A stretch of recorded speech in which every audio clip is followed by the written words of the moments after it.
ஓம் குருவை போற்றி. அனைவருக்கும் வணக்கம். எம்ஜிஎஸ் அஸ்ட்ரோ டிவி பார்த்து கொண்டிருக்கும் ஜோதிட நண்பர்களுக்கும் ஜோதிட ஆய்வாளர்களுக்கும் எங்கள் ஆசிரியர் உயர் திரு விஜயன் ஐயா அவர்களுக்கும் முதல் கண் வணக்கம். சேலத்திலிருந்து கோமதி மகேஷ் சுகர்நாடி ஜோதிடர். நம்ம சமீபத்தில் ஒரு அருமையான ஜாதகம் பார்த்தோம்.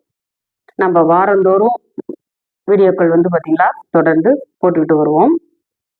ஒவ்வொரு விதிமுறையில பார்த்தீங்களா உங்களுக்கு புதிய புதிய விதிகள் அல்லது ரொம்ப அழுத்தமான ஃபண்டமெண்டல் விதிகள், இதெல்லாம் எந்த ஜாதகத்துக்கு நீங்க லட்ச ஜாதகத்துக்கு பொருந்தினாலும் இந்த விதி இப்படிதான் இருக்கும் அப்படின்னு நிலையான விதிமுறைகள், ஃபண்டமெண்டல் விதிமுறைகள் உங்களுக்கு பார்த்தீங்களா ஒவ்வொரு வீடியோவிலும் இப்படி தொடர்ந்து நம்ம கொடுத்துட்டு இருக்கிறோம். இது பார்த்தீங்கன்னா பெண் ஜாதகம் ஆத்தூர்ல இருந்து வந்திருந்தாங்க. நம்ம இந்த பெண்ணுக்கு நம்ம என்ன சொன்னோம், என்ன விதியின் அடிப்படையில இவங்களுடைய குடும்ப நிலைப்பாட்டை நம்ம சொன்னோம் அப்படிங்கிறத இந்த வீடியோவில் விரிவா நம்ம பார்க்கலாம். பிறந்த தேதி நான் எல்லாம் போர்ட்ல போட்டிருக்கேன். நான் ஒரு முறை வாசிச்சு காமிக்கிறேன். 16/2/1984 6:10 AM 6:10 AM ஆத்தூர்ல பிறந்திருக்கிறாங்க. லக்னம் கும்ப லக்னம், லக்னம் மகர லக்னம். லக்னத்திலேயே புதன் இருக்காரு, சுக்கன் இருக்காரு. லக்னத்துக்கு 2ல கும்பத்துல சூரியன். லக்னத்துக்கு 5ல பாத்தீங்கன்னா நம்மளுக்கு பாத்தீங்கன்னா ராகு இருக்காரு. 7ல சந்திரன். லக்னத்துக்கு 10ல செவ்வாயும் சனி பகவானும். 11ல கேது, 12ல குரு. ராசியில் உள்ள கிரகம் போட்டுக்கலாம். இதை சுத்தி நவாம்சத்துல கிரகம் போட்டுக்கோங்க. ரொம்ப எளிமையா பாத்துக்கலாம். நம்ம நவாம்ச லக்னம் சிம்ம லக்னம்.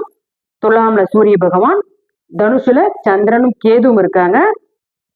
நம்மளுக்கு மகரத்துல சுக்கரன் இருக்காரு, மேஷத்துல சனி பகவான் செவ்வாய் இருக்காரு, மிதுனத்துல ராகுவும் புதன் இருக்காங்க, கடகத்துல குரு பகவான் இருக்காரு. இது நவாம்சத்துல உள்ள கிரகம் சொல்லிட்டோம். இங்க பாத்தீங்கன்னா சூரிய திசையில சந்திரன் புத்தி இப்ப நடக்குது. அவங்க எதுக்கு நம்ம கிட்ட ஜாதகம் பார்ப்பாங்க அப்படின்னு நம்ம பார்த்தோமா, அவங்களுடைய வாழ்க்கை முறையை தெரிஞ்சுப்பாங்க. குழந்தைங்களுடைய நிலைப்பாடுகள் தெரிஞ்சுப்பாங்க. அல்லது கணவர் மனைவியுடைய ஏதாவது ஒரு நிலைப்பாட்டை தெரிஞ்சுக்கிறதுக்காக நம்மகிட்ட ஜாதகம் பார்ப்பாங்க. இல்லைன்னா ஏதாவது ஒரு நோய்வாயோ ஏதாவது ஒரு உடல் தொந்தரவு இருந்துச்சுனாலும் இந்த காலகட்டம் எப்படி உடல் தொந்தரவா இருக்கு, எப்படி நம்மளுக்கு எதிர்காலத்துல இருக்கும், இதுவே ஒரு பிரச்சனை ஆயிடுமா சரியாயிடுமா அப்படிங்கிறதெல்லாம் நம்ம கிட்ட கேட்டு ஒரு தெளிவுபடுத்திக்குவாங்க. அதை சார்ந்து நம்ம ஜாதகருக்கு பலனை சொல்லிக்கலாம். சரி, இந்த ஜாதகத்துல நம்ம என்ன சொன்னோம் அப்படின்னா, மகர லக்னம். இந்த பெண்மணி பாத்தீங்களா மகர லக்னம். லக்னத்துல பாத்தீங்களா புதன் இருக்காரு, சுக்கரன் இருக்காரு.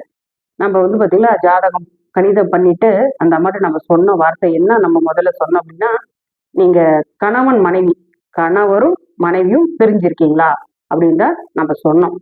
கணவன் மனைவி ஒரு பிரிவு. இந்த ஜாதகம் கணவன் மனைவி சேர்ந்து வாழ்றக்கூடிய அமைப்புல இந்த ஜாதகம் இல்லை. கணவன் மேல ஒரு அன்பா, ஒரு ஆதரவா, ஒரு அன்போட கணவரோட சேர்ந்து வாழ்ற அமைப்பு உங்களுக்கு இல்லைம்மா அப்படின்னு நம்ம சொன்னோம். ஆமாங்க, நான் கணவரை விட்டு பிரிஞ்சு 15 வருஷம் ஆச்சு. கணவரை விட்டு பிரிஞ்சு நான் 15 வருஷம் ஆச்சு. நான் தனியா தான் என்னுடைய பையனோட இருக்கேன் அப்படின்னு அந்த அம்மா சொன்னாங்க. தனியா தான் இருக்கேன் சொன்னாங்க. சரி, இப்ப பாத்தீங்களா பையன் காலேஜ் படிச்சுட்டு இருக்கான். காலேஜ் சேர்த்த போறோம். என்ன பையனுடைய ஜாதகத்தையும் அனுப்பி பையன் என்ன படிப்பான் அப்படிங்கிறத தெரிஞ்சுக்கிட்டாங்க. அப்புறமேலு பாத்தீங்களா அந்த அம்மாவுக்கு கணவரை விட்டு பிரிஞ்சுட்டாலும் ஏதோ ஒரு கோபதாபத்துல பிரிஞ்சுட்டாங்க. ஆனா வாழ்க்கை காலங்கள் போக போக ஒரு வருத்தம் வந்துடுது எங்களுக்கு. ஏதோ ஒரு கோபதாபத்துல நம்ம பிரிஞ்சுட்டோம். இப்ப பாத்தீங்களா நானும் பையனும் தனியா தான் இருக்கோம் அப்படிங்கிறத அவங்க கேட்டு தெரிஞ்சுக்கிறாங்க. இனி வர காலத்துல அவர் எங்களோட சேர்ந்துக்குவாரா, இல்ல நாங்க போய் அவரோட சேர்ந்துக்குவோமா அப்படிங்கறது எல்லாமே கேட்டு தெரிஞ்சுக்கிட்டாங்க. சரி, அது நம்ம ஒண்ணுன்னா விரிவா பார்க்கலாம். நம்ம எப்பவுமே சார் விஜய் ஐயா அதுதான் சொல்லுவாரு, ஒரு பகையான கிரகத்துக்கு பகையான கிரக சேர்க்கை இருக்கக்கூடாது அப்படின்னு சொல்லுவாரு. லக்னம் பாருங்க, மகர லக்னத்துல புதன் இருக்காரு. புதன் லக்னம் என்பது நம்மளுக்கு 7ஆம் பாவங்கிறது பெண்ணுனா ஆணுனா பெண், கணவனுக்கு மனைவி, மனைவிக்கு கணவன்கிறது தான் 7ஆம் பாவம். லக்னத்துல புதன், அது வந்து பாத்தீங்களா அதுக்கு 7ஆம் பாவத்துல வந்து பாத்தீங்களா சந்திரன் இருக்காரு. சந்திரன் இருக்காரு. அந்த புதன் பாருங்க, லக்னத்துல இருக்கிற புதன் பாருங்க சந்திரன் கால்ல தான் இருக்குது. சந்திரன் கால்ல இருக்குது. லக்னத்துக்கு 7ஆம் பாவத்துல இருக்கிற சந்திரன் பாருங்க புதன் கால்ல இருக்குது. புதனும் சந்திரனும் கடும் பகையான கிரகம். சந்திரன் வந்து சந்திரனுடைய கால்ல புதன் இருந்துச்சுன்னா சந்திரன் வந்து ரொம்ப ஒரு தான் குழந்தையா எந்த ஒரு தீங்குக்கும் போகாம ரொம்ப ஒரு அன்பா அரவணைப்பியா சந்திரன் பார்த்துக்கும், தன்னுடைய புதனான குழந்தைய பார்த்துப்பாரு. ஆனா புதனுடைய கால்ல சந்திரன் இருந்துச்சுன்னா புதனுடைய கால்ல சந்திரன் இருந்துச்சுன்னா தன்னுடைய தாயை வச்சுக்கவே வச்சுக்காது புதன். அந்த கதையெல்லாம் நம்மளுக்கு தெரியும் இல்லையா? அப்ப புதனுக்கு வந்து சந்திரனை ரொம்பவே வெறுப்பாரு, தன்னுடைய தாயை ரொம்பவே வெறுப்பாரு. சந்திரன் வந்து தான் குழந்தை, புதன் வந்து தன்னுடைய குழந்தை, என்ன தவறு செஞ்சாலும் அரவணைச்சுக்கும். அப்ப எப்படி பார்த்தாலும் இந்த 2 கிரகம் பகைதான். லக்னத்துல இருக்கிற புதன் அதுக்கு 7ஆம் பாவத்துல இருக்கிற சந்திரன் ஒன்று நேர் உண்மையில பாவமா வர்றதுனால அது அவருடைய கணவர் ஸ்தானம். 7ஆம் இடம் வந்து திருமணம் அப்படிங்கறது வந்து பாத்தீங்களா ஒரு பாதிப்பை கொடுத்துச்சு அப்படின்னு சொல்லிட்டு நம்ம சொல்லிட்டோம். சரிங்களா? இதுதான் நம்ம எடுத்துட்ட அடிப்படை ரூல். ஏன் இந்த ஜாதகத்துக்கு கணவன் ஒரு ஜாதகம் நம்ம கிட்ட வருதுன்னா குடும்ப நிலைப்பாட்டை நம்ம தீர்மானிக்கணும் அப்படின்னா லக்னம் என்ன அளவுக்கு இருக்குது, 2, 7, 11ஆம் பாவம்லாம் என்ன அளவுக்கு இருக்குதுன்னு நம்ம ஆய்வுக்கு எடுத்துக்கலாம். அப்ப லக்னத்துல இருக்கிற புதனுக்கு பகையான காலு, லக்னத்துக்கு 7ஆம் பாவத்துல இருக்கிற சந்திரனுக்கும் பகையான புதன் கால் இருக்கிறப்ப குடும்பம் பிரிவு, கணவன் மனைவி பிரிவு அப்படின்னு நம்ம எடுத்துக்கலாம். இது ஒரு விதியா நம்ம வச்சுக்கலாங்க சார். அடுத்தது பாருங்க, லக்னத்துக்கு 2ஆம் பாவம் 7ஆம் பாவம் வந்து பாத்தீங்களா திருமணத்தை செஞ்சு வச்சிருச்சு இந்த அம்மாவுக்கு. 7ஆம் பாவத்துல சந்திரன் ஆட்சி பெற்றிருக்கிறாரு, திருமணத்தை செஞ்சு வச்சிருச்சு. ஆனா அந்த திருமணத்துக்கு அப்புறம் கணவன் மனைவி சேர்ந்து வாழ்றாங்களா, கணவன் மனைவி ஆசை அன்போட காதலோட சேர்ந்து வாழ்றாங்களா அப்படிங்கிறதுக்கு அந்த 2ஆம் பாவம் குடும்ப அபிவிருத்தி பாவத்தை தான் நம்ம எடுக்கணும். ஆணும் பெண்ணும் சேர்ந்து குடும்பம் நடத்தி குடும்பத்தை அபிவிருத்தி, ஆண் குழந்தை பெண் குழந்தை, பெண் குழந்தை ஆண் குழந்தை அப்படின்னு பெத்துக்கிற பாவம் 2ஆம் பாவம் தான். அந்த 2ஆம் பாவத்துல அஷ்டமாதிபதி வந்து அமர்ந்துட்டாரு. மகர லக்னத்துக்கு அஷ்டமாதிபதி சூரியன், அவர் 2ஆம் பாவத்துக்கு வந்துட்டாரு. அவர் யாருடைய நட்சத்திரத்துல இருக்கிறாரு? செவ்வாயுடைய கால்ல இருக்காரு. சூரியன் செவ்வாய் 2ஆம் பாவத்துக்கு வந்துடுச்சு. அப்ப குடும்பஸ்தானமும் பலவீனப்பட்டுடுச்சு. இதனாலதான் இந்த 2 விதியின் அடிப்படையில தான் நம்ம சொன்னோம் கணவர் மனைவி பிரிவு, குடும்பம் ஒற்றுமை இல்லை அப்படின்னு சொல்லிட்டு நம்ம சொன்னதுக்கு இந்த பண்டமண்டல் விதி தான் நம்ம வலுவா எடுத்துக்கிட்டோம். 2ஆம் பாவத்துல அஷ்டமாதிபதி தொடர்பு வரக்கூடாது, 2ஆம் பாவத்தில் நீச கிரகமும் வரக்கூடாது, 2ஆம் அதிபதியும் நீசமாக கூடாது. இதுல என்ன தொடர்பு வந்தாலும் குடும்பத்தோட அந்த ஆணா இருந்தாலும் பெண்ணா இருந்தாலும் இணக்கமா வாழ மாட்டார்கள் அப்படின்னு நம்ம எடுத்துக்கலாம் சார், எடுத்துக்கலாம். பொதுவாகவே ஐயா என்ன சொல்லுவார், விஜய் ஐயா என்ன சொல்லுவார் அப்படின்னா, நம்மளுக்கு லக்னத்துல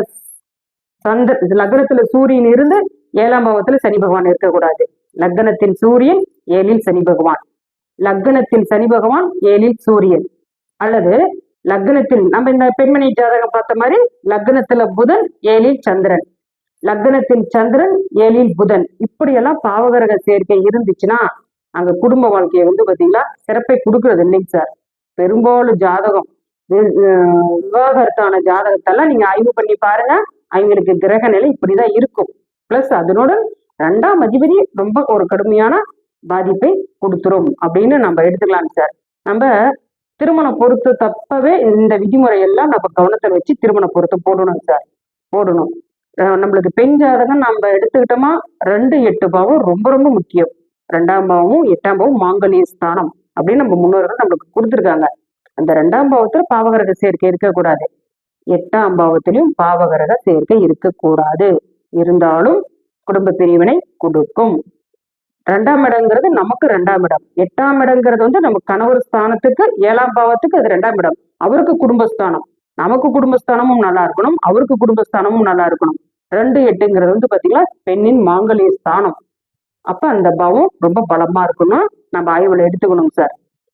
இதே மாதிரி பாருங்க, நீங்க லக்னத்துல 2ஆம் இடத்துலயும் 8ஆம் இடத்துலயும் சூரியன் நம்மளுக்கு சனி பகவான் தொடர்பு இருந்தாலும் சரி, சந்திரன் புதன் தொடர்பு இருந்தாலும் சரி, புதன் சந்திரன் தொடர்பு இருந்தாலும் சரி, சனி பகவான் சூரியன் தொடர்பு இப்படி இருந்தாலுமே குடும்ப வாழ்க்கை மிக மிக ஒரு பாதிப்பை கொடுக்கும் அப்படின்னு சொல்லிட்டு நம்மளுக்கு எங்களுக்கு சொல்லிடலாம். சரி, இது மட்டும் நம்ம எடுத்துக்கூடாதுங்க சார். எப்பவுமே லக்னத்துக்கு 2ஆம் பாவத்துல 8ஆம் பாவத்துல வந்து பாத்தீங்கன்னா கடும் பகையான கிரகங்கள், பாவ கிரகங்கள். சூரியன் செவ்வாய், சூரியன் செவ்வாய், சூரியன் ராகு, செவ்வாய் ராகு, சூரியன் செவ்வாய், குரு ராகு, சுக்கிரன் ராகு, சூரியன் செவ்வாய், சூரியன் செவ்வாய், சூரியன் சனி பகவான். இப்படியெல்லாம் நம்ம பாவகிரக சேர்க்கை இருக்கக்கூடாதுங்க சார். 2ஆம் பாவத்துக்கும் இந்த கிரக சேர்க்கை தொடர்பு வரக்கூடாது, 8ஆம் பாவத்துக்கும் இந்த கிரக சேர்க்கை தொடர்பு வரக்கூடாது. வந்தாலுமே அங்க ஒரு பாதிப்பை கொடுக்கும். மகர லக்னத்துக்கு 2ஆம் பாவத்துல அஷ்டமாதிபதி, அவர் யாருக்கால இருக்காரு? செவ்வாய்க்கால இருக்காரு. 2ஆம் பாவத்துல சூரியன் செவ்வாய் இருக்கிறதாவே நம்ம வச்சுக்கணும். ஒரு கிரகம் எந்த நட்சத்திரத்துல இருக்கிறதோ நட்சத்திர அதிபதியாகவே அது மாறும். அது நம்ம தாய் விதிமுறை. அப்ப 2ஆம் பாவத்துல சூரியன் செவ்வாய் இணைவு அப்படின்னு நம்ம எடுத்துக்கணும். அப்ப குடும்ப வாழ்க்கை பிரிவு அப்படின்னு நம்ம அழகா எடுத்துடலாம். சரி, அந்த அம்மா என்னுடைய தொழில் எப்படி இருக்கும்பா அப்படின்னு சொல்லி கேட்டாங்க. என்னுடைய தொழில் எப்படி இருக்கும் அப்படின்னு சொல்லி கேட்டாங்க. லக்னம் யாருடைய நட்சத்திரத்துல இருக்கு அப்படின்னா, லக்னம் செவ்வாய்க்கால இருக்குங்க சார். லக்ன புள்ளி செவ்வாய்க்கால இருக்குது. அந்த செவ்வாய் 10ஆம் பாவத்துல இருக்குது. 10ஆம் பாவத்துல இருக்கிறது அதே நம்மளுக்கு ஒரு பலம் தான். சரிங்களா? லக்னாதிபதியுடன் சேர்ந்து 10ஆம் பாவத்துல இருக்குது. லக்னாதிபதி 10ஆம் பாவத்துல உச்சத்துல இருக்காரு. அப்ப தொழில் சிறப்புங்க அப்படின்னு சொல்லி சொன்னோம். தொழில் வந்து பாத்தீங்களா சிறப்பு அப்படின்னு சொன்னோம். அது மாதிரி பாருங்க, இந்த லக்னத்துக்கு 10ஆம் அதிபதி லக்னத்துல இருக்காரு பாருங்க. அவரு லக்னத்திலே வர்க்கோத்தமமா இருக்காரு. மகர லக்னத்துக்கு 10ஆம் அதிபதி சுக்கிரன். சுக்கிரன் பாருங்க லக்னத்திலே வர்க்கோத்தமமா இருக்காரு. தொழில் எனக்கு நல்லா இருக்குப்பா, நல்ல வருமானம். ஏதோ ஒரு கோப தாபத்துல பெற்றோர்களுடைய பேச்சை கேட்டுட்டு பிரிஞ்சு வந்துட்டோம், விவாகரத்து பண்ணிக்கிட்டோம். அதுக்கப்புறம் வந்து அவரு என்னை வந்து பாக்குறதில்ல, நாங்களும் போய் பாக்குறதில்ல, எந்த ஒரு தொடர்பும் இல்லை. விவாகரத்து ஆனதுதான். ஆனா அவரும் மறு திருமணம் செஞ்சுக்கல, நானும் மறு திருமணம் செஞ்சுக்கல. ஆனா காலப்போக்கில் பையன் வளர வளர எனக்கு வந்து பாத்தீங்கன்னா அவசரப்பட்டுட்டேன் அப்படிங்கிற மனவேதனை ரொம்ப அதிகமா இருக்கு. தொழில் நல்லா இருக்குது, நல்ல வருமானம் இருக்குது, நல்ல வீடு கட்டியிருக்கிறேன், பையனுக்காக எல்லாமே வச்சிருக்கிறேன். என்னுடைய கணவர் என்னுடைய பையனின் கல்யாணத்துக்கு வருவாரா அப்படின்னு சொல்லி நம்ம கடைசியா கேட்டாங்க. என்னுடைய கணவர் என்னுடைய பையன் கல்யாணத்துக்கு எல்லாமே நாங்க சேர்ந்துக்குவோமா? இப்ப நாளடைவுல அப்பா இல்லைங்கிறது பையன் ரொம்ப வருத்தப்படுறான். என் பையனுக்காகவாது நான் அவரோட திரும்ப போய் சேரணும்னு இப்ப கொஞ்ச நாளாவே என் மனசு அதேவே சிந்தனையாவே இருக்கு அப்படின்னு சொல்லிட்டு அந்த அம்மா கேட்டாங்க. நம்ம அப்படி கேட்கறீங்களுக்கு நம்ம நல்ல பதிலை தான் சொல்லணும். வருவாருங்கம்மா, உங்களுடைய மகன் திருமணத்துக்கு கணவன் மனைவியா பையன் கல்யாணத்தை நின்று நடத்துவீங்க அப்படின்னு சொல்லிட்டு அந்த அம்மாட்ட சொல்லியிருக்கேன். நான் சொல்லியிருக்கிறேன், நடக்கும். நம்ம ஒரு வருத்தத்துல ஒரு வாடிக்கையாளர்கள் கேட்குறாங்க அப்படின்னா, நம்ம கிட்ட ஜாதகம் பார்க்குறாங்க அப்படிங்கிறதுக்காக நம்ம சொல்லக்கூடாது. நம்மளுடைய வாக்குக்கு ஒரு சக்தி இருக்குன்னு ஐயா சொல்வாரு. நம்ம என்ன சொல்றோமோ அது பலிதமாகும் அப்படின்னா, அந்த அம்மா வருத்தப்படுறாங்க இல்லையா, ஒரு அவசரத்துலதான் நான் டைவர்ஸ் அவருக்கு கொடுத்தேன், ஒரு கோபத்தாவத்துலதான் அவருக்கு கொடுத்தேன், மனதார நான் அவரை வெறுக்கல அப்படின்னு அந்த அம்மா இப்ப வருத்தப்படுறாங்க. அப்ப இன்னும் காலம் போக போக அந்த வருத்தம் அவருக்கும் இருக்கும் இல்லையா? அந்த வருத்தம் வந்து பாத்தீங்களா, இந்த அம்மாவுடைய கணவருக்கும் அந்த வருத்தம் இருக்கும் இல்லையா? அதனால வந்து காலப்போக்கில் பையனுடைய கல்யாணத்துல எல்லாமே சேர்ந்து பையனுடைய கல்யாணத்தை நடத்துவீங்க அப்படின்னு சொல்லிட்டு நம்ம சொல்லியிருக்கிறோம். அப்ப ஒரு பெண் ஜாதகத்துல 2ஆம் இடம் ரொம்ப முக்கியம் சார். 2ஆம் இடம் 8ஆம் இடம் தான் நம்மளுக்கு மாங்கல்ய ஸ்தானம். அந்த இடத்துல எல்லாம் நம்மளுக்கு பாவகிரக சேர்க்கை இணைவுகள்லாம் வந்துருச்சுன்னா கண்டிப்பா பிரிவினை கொடுத்துருச்சு. நல்ல சம்பாதனை, நல்லா சம்பாதிக்கிறேன், அந்த அம்மா நல்லா அழகா பேசுறாங்க, நல்லா வருமானம், நல்லா சம்பாதிக்கிறேன், நல்லா இருக்கிறேன், ஆனா என் கணவர் கூட இல்லை அப்படிங்கிற வருத்தம் அந்த அம்மாவுக்கு இருக்குது. அப்ப இந்த வருத்தத்தை அந்த பணத்தால ஈடுகட்ட முடியுமா? முடியவே முடியாது. கணவரோட சேர்ந்து வாழணும் அப்படின்னா ஏதாவது நான் இதுவும் ஒரு மாற்று வழியை நான் சொன்னேன். உங்க குடும்பத்துல யாராவது பெரியவங்க இருந்தாலோ அல்லது அவருடைய சைட்ல யாராவது உங்களுக்கு தெரிஞ்ச நல்ல ஒரு பாண்டிங்ல இருக்கிறவங்களை யாராவது ஒருத்தரை கூப்பிட்டு கூட சமாதானப்படுத்தி சேர்ந்து வாழுங்க. பிரிஞ்சவங்க எல்லாமே பிரிவிலேயே இருக்கிறாங்களா, சேர்ந்து வாழ்றக்கூடிய அமைப்பு. வருத்தம் உங்களுக்கு தெரியுது இல்லையா, நம்ம தப்பு பண்ணிட்டோம் அப்படிங்கிறது உங்களுக்கு தெரியுது. நீங்களே வருத்தப்படுறப்ப அவருக்கு அந்த வருத்தம் இருக்கிறப்ப நீங்க 2 பேரும் சேர்ந்து வாழுங்க. இப்படியே எவ்வளவு காலம் இருக்க போறீங்க அப்படிங்கிறத நமக்கு நம்ம ஒரு சகோதரியா ஒரு அன்பால ஒரு அறிவுரை கொடுத்தோம். சரின்னு அந்த அம்மா சொல்லியிருக்கிறாங்க. அப்புறம் என் கணவர்கிட்ட பேசிட்டு கூட நம்ம கிட்ட பேசுவாங்க, பேசி நம்ம கூட தொடர்புல நீங்க வருவாங்க. அது மாதிரி ஒரு ஜாதகம் நம்ம கிட்ட வருதுன்னா ஐயா சொல்லுவாரு, நம்மளால ஈன்ற அளவுக்கு அந்த ஜாதகத்துக்கு என்ன ஒரு வழிகாட்டுதல் கொடுக்க முடியும், நம்மளால ஈன்ற அளவு அந்த ஜாதகத்துக்கு என்ன ஒரு வழிமுறை நம்மளால சொல்ல முடியும் அப்படிங்கிறத சொல்லணும், நம்ம எங்களுக்கு ஒரு உதவி செய்யணும் கோமதி அப்படின்னு சொல்லுவாரு. அந்த ஒரு அடிப்படையில தான் நம்ம வாடிக்கையாளர்களே கையாள முறையே அதுதான். சரியான ஒரு வழிகாட்டுதல் கொடுத்துட்டோமா அவங்க கரெக்டா புரிஞ்சுப்பாங்க. வழிகாட்டுதல் கொடுத்துட்டோமா சரியா கரெக்டா புரிஞ்சுப்பாங்க. ஏன்னா அவங்க அடிபட்டுட்டாங்க வாழ்க்கையில. அடிபட்டுட்டாங்கிறப்ப அந்த ஒரு அதுல இருந்து ஒரு பக்குவத்துக்கு வர வர அந்த ஒரு தெளிவு மனத்தெளிவு எங்களுக்கு வந்துடும் நம்ம சொல்லலாம். நம்ம எம்ஜிஎஸ் அஸ்ட்ரோ டிவி பார்த்து கொண்டிருக்கோம் ஜோதிட நண்பர்கள் வந்து பார்த்தீங்கன்னா நம்ம சேனலை வந்து சப்ஸ்கிரைப் பண்ணுங்க. தெரிஞ்ச நண்பர்களுக்கு படிக்கின்ற நண்பர்களுக்கு வந்து பார்த்தீங்கன்னா நம்மளுடைய சேனலை வந்து பார்த்தீங்கன்னா வீடியோஸ்ல வந்து ஷேர் பண்ணுங்க.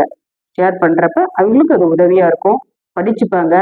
விதிமுறை நிறைய நண்பர்கள் சொல்றாங்க, மேடம் நீங்க சொல்ற யூடியூப்ல போடுற வீடியோஸ் எல்லாமே நாங்க விதிமுறை நோட்ல எழுதி வச்சிருக்கிறோம் அப்படின்னு சொல்லிட்டு அழகா நாங்க அதை ஃபாலோ பண்றோம் அப்படிங்கிறத சொல்றாங்க. ரொம்ப சந்தோஷமா இருக்கு.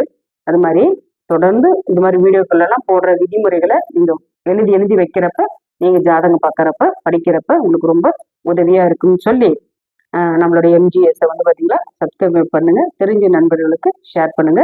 நன்றி, வணக்கம்.